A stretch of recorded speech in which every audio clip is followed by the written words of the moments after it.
Beberapa waktu ini ramai soal isu pengungsi Rohingya.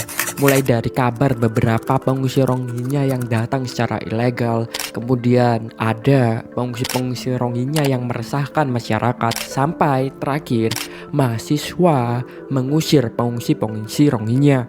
Pertanyaannya, apa yang seharusnya pemerintah lakukan untuk pengungsi Rohingya? Apakah harus diusir?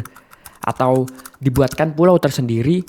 Ataukah pemerintah harus menutup Indonesia dari pengungsi?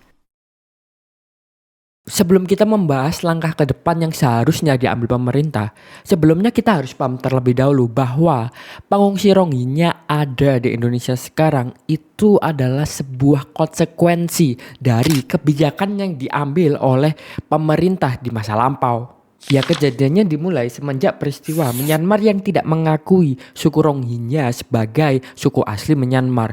Hal itu menyebabkan suku Rohingya di Myanmar dipersekusi di sana. Sehingga mau tidak mau suku Rohingya harus bermigrasi ke negara-negara tetangga, yaitu Bangladesh, India, Malaysia, dan beberapa di antaranya pergi ke Indonesia. Dan sebenarnya pengungsi Rohingya ini sudah mengungsi di Indonesia sejak beberapa tahun yang lalu.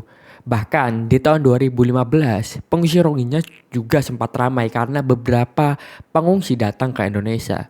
Menariknya, di tahun tersebut pandangan publik 180 derajat berbeda, di mana bahkan dari pemerintah, yaitu dari TNI, itu melarang pengungsi untuk masuk ke Indonesia.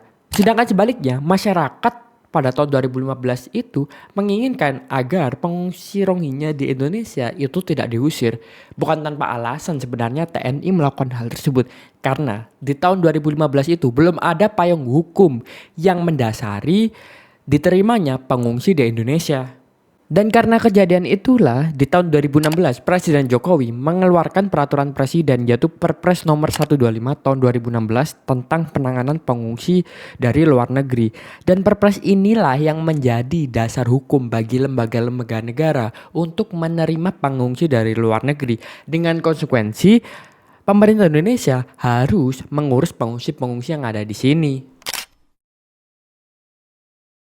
Dari sini kita sudah paham bahwa kewajiban untuk mengurus pengungsi itu merupakan konsekuensi dari kebijakan yang telah diambil sebelumnya. Sehingga memutuskan untuk mengusir pengungsi yang ada saat ini itu bukanlah langkah yang bijak karena pasti akan mendapat kecaman dari pihak internasional. Kemudian untuk kedepannya kebijakan yang bisa diambil pilihannya tinggal dua, yaitu memilih untuk menutup atau membuka pengungsi untuk masuk ke Indonesia atau tidak. Untuk menentukan mana kebijakan yang tepat untuk diambil, alangkah baiknya kita berkaca dari negara-negara tetangga kita, bagaimana mereka mengambil kebijakan teruntuk pengungsi Rohingya bagi negara mereka.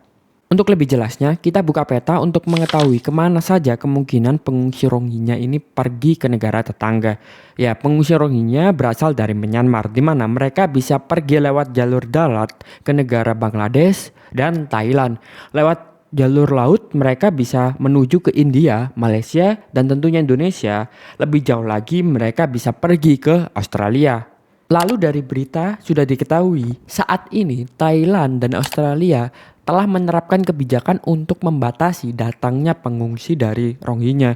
Kemudian dari Bangladesh dan Malaysia, di mana pengungsi Rohingya terbanyak di dua negara tersebut, juga kedua negara tersebut dengan pengungsi Rohingya sama-sama terjadi konflik horizontal antara masyarakat. Sehingga hal itu menyebabkan banyak pengungsi Rohingya yang berasal dari Bangladesh itu pergi ke Indonesia. Most went to camps in neighboring Bangladesh, and now a growing number of them have been setting out to open sea in hopes of... Ya, setelah berkaca dari kebijakan-kebijakan yang diambil oleh negara tetangga, rasanya teman-teman sudah bisa menyimpulkan sendiri mana kebijakan yang seharusnya diambil pemerintah Indonesia untuk kedepannya.